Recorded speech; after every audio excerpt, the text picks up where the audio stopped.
Last week we had Brendan Gleeson came on the show to talk about Hampstead. Yes. And let's face it, when you have a film called Hampstead, you know what you're going to get. If you don't know what you're going to get, look at that poster and you know what you're going to get. Hampstead basically famous for its heath, its cemetery, its upmarket artisanal residents, and all of them are indeed present and correct in Hampstead. So the story is Brendan Gleeson is this kind of enigmatic beardy character who has been living on the heath on his own for quite some time in a shack, I think it's called by people who are being disparaging about it, home as he calls it, and he's living there. He grows his own food, he looks after it, he bathes in the pond, he gets in nobody's way, he had, as he says at one point, he creates a very small footprint until some developers decide that they need to get rid of him so that they can develop and build some luxury homes. Meanwhile, Diane Keaton, recently widowed and rather embittered by some things that have emerged about how brilliant or not her home life may have been, is struggling to meet her bills in her overpriced residence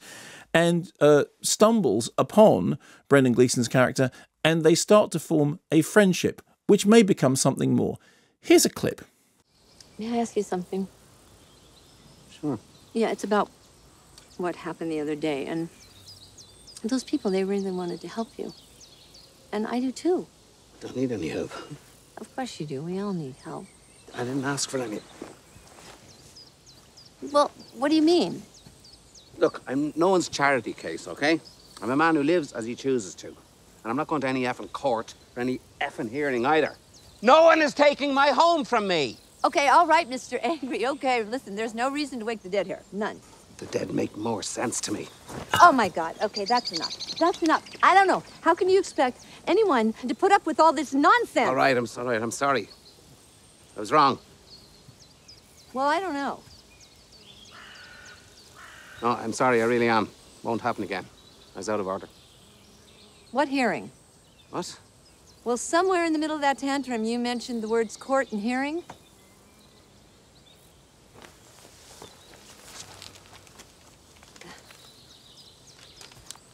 Okay.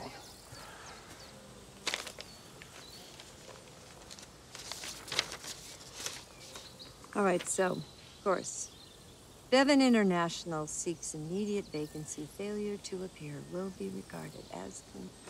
This is serious. They're going to throw you out. As I said, you know from the title and the poster what movie you're going to get, and boy, do you get that movie. It is very, very twee. And it's rather like walking the streets of Hampstead and stopping for, a cake and an overpriced cup of tea. It is a film which makes Richard Curtis's Notting Hill look like something Noel Clarke would have rejected as being too streetwise and basically too tough and too much of an expose. It is absolutely a Hessian jumper of a movie. I like Hessian jumpers. Okay, and fine. Which is also to say that it's not without a certain degree of preposterous charm. And much of that is to do with the fact that they are two very likeable screen presences. I mean, Diane Keaton, I've been a favourite of. Diane Keaton's been, which way do you say it? That I like her rather than she likes me. I've never met them. You're one of her favourites? I'm one of her favourites. Yeah. Wow. I've been one of Diane Keaton's favourite film critics for years. And, Brendan Gleeson could basically read a phone book and would somehow manage to make it charming. There is, in the back of it, as you said in your interview with Brendan Gleeson, the true story of Harry the Hermit. Is that right? Well, I've forgotten his name precisely. But they aren't telling his story. No, but they it is aren't. inspired by Exactly. the story of a man who lived on the heath. Yes, and who was involved in a case. Yeah, exactly.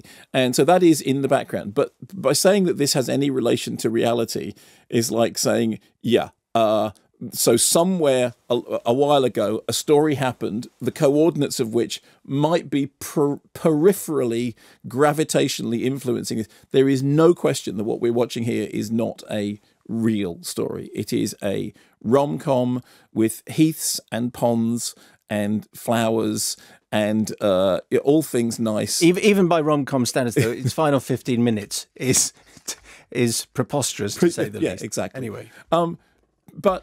And I've read some very, very scathing reviews that find it actively offensive. I thought it was, it was nonsense, total stuff and nonsense, total fluff. But you'd have to be fairly hard-hearted not to be a little bit won over by Brendan Gleeson's performance, not to be a little bit won over by the scene in which Diane Keaton walks down one of the many Hammond High streets, and she looks in a shop, and there's a beret, and she looks at herself in the thing. Oh, it's quirky. Annie Hall should wear that beret. No, she can't afford it. And a little bit later on, she goes back and she buys the beret. Everyone wears a beret in Hampstead. Exactly. Everyone wears a beret in Hampstead. Everybody is an eco-warrior handing out leaflets. Everybody sits and has conversations about the meaning of life by the grave of Karl Marx. All of these things. I mean, what was the thing that somebody said? Which is in Highgate, of course. Which is in Highgate, which is a different part of town, but anyway. No, but as far as this movie is concerned, it's all Hampstead.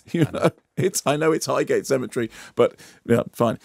The movie that you think it is, it's that. If the thought of that makes you go, yikes, then that's what the film's going to do as well. And an appearance of Karl Marx's grave in the film actually is the kind of revolutionary centre point around which the rest of the proletariat gather every Friday to sing the National. Yeah.